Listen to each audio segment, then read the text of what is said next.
Hey guys, so I'm going to talk to you guys about how you can efficiently grow faster on King of Avalon. Just a few tips on growth. Pretty much right here, I'm using my farm account, which by the way, you will need a farm to grow faster. So let's start. Okay, so the first thing I do is go to the tavern, check out the daily rewards, and so if you look at these chests, they give out resources, barbarian keys, and also I think lucky shot coins and all this other good stuff. So it's good to finish all of these tasks. That way you can go ahead and get as much resource benefits you can and to grow quickly. So here we go. I always do these daily little things. That way I get maximize my benefits. So yeah, so if you click here, you could get these resources. You gotta get these tributes every now and then and collect your resources, of course. And what I usually, since this is part of my daily task, I turn on my boosts, at least two of each, to fulfill the daily quests. Oh, I didn't do wood. That's what I forgot. Okay, and don't forget the silver. And then I usually check this if my lore talents have are ready, especially this resource gathering one right here that's on 2 hours cooldown. And what I normally do is I set that up on my talent points. Might set up my talent points on economy. Most of it on economy, some of it on war. That way I could do an emergency recall, just so I could recall quickly if I need to get going and just start gathering some resources. So I built some troops. This also goes with your daily quests. And with my farm, I always train just T1 troops, or for the most part, at least. That way my upkeep is not that high. And I'll show you next, actually. So if you go to your stronghold over here, city stats, and you'll see that my upkeep right here on the red is only 29,000, while my food production is actually 41,000.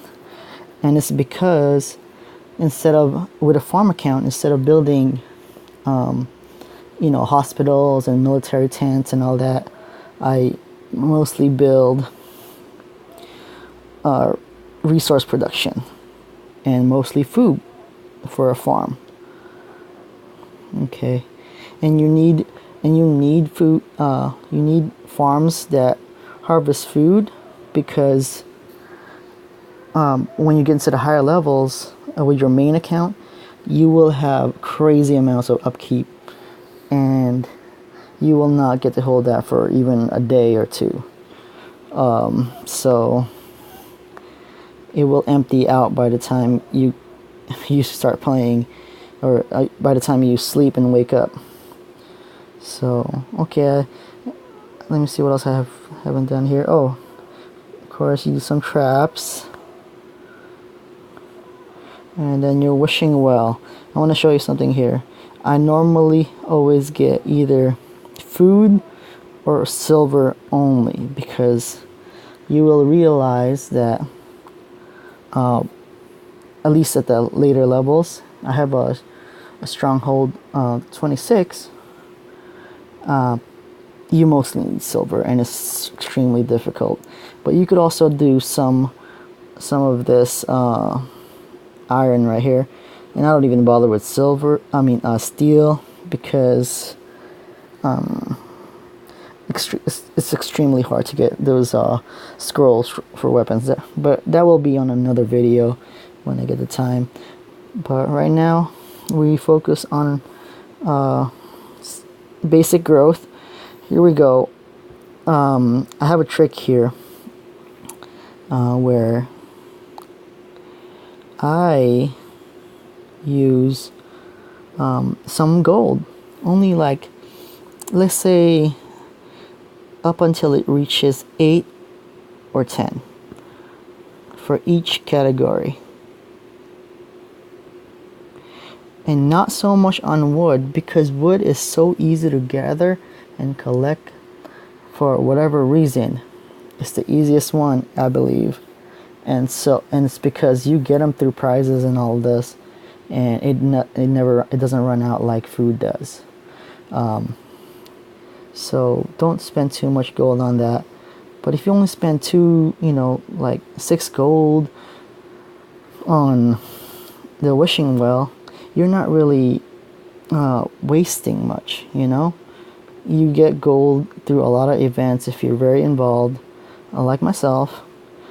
So you do have to spend a little bit of time on playing the game here.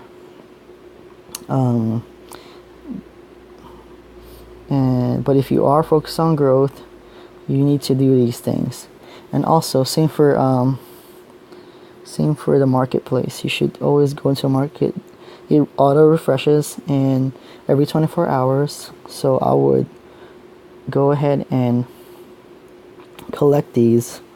I spend gold on some of the fragments only because, like I said, it's hard to get these scrolls. And of course, anything with wood, very easy to get.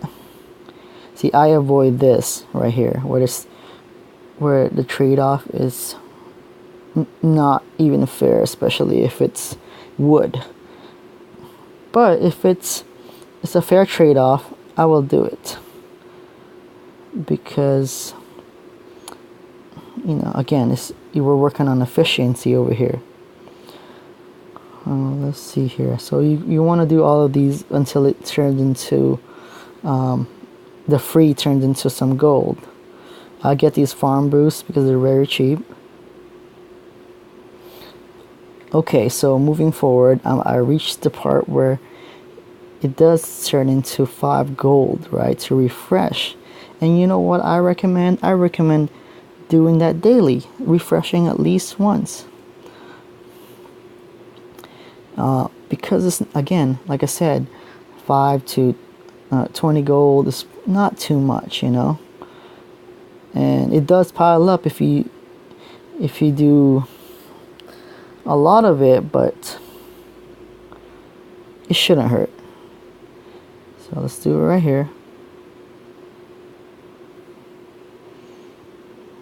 Get these boosts. And the thing is, now it says refresh for 20 gold. And you know what?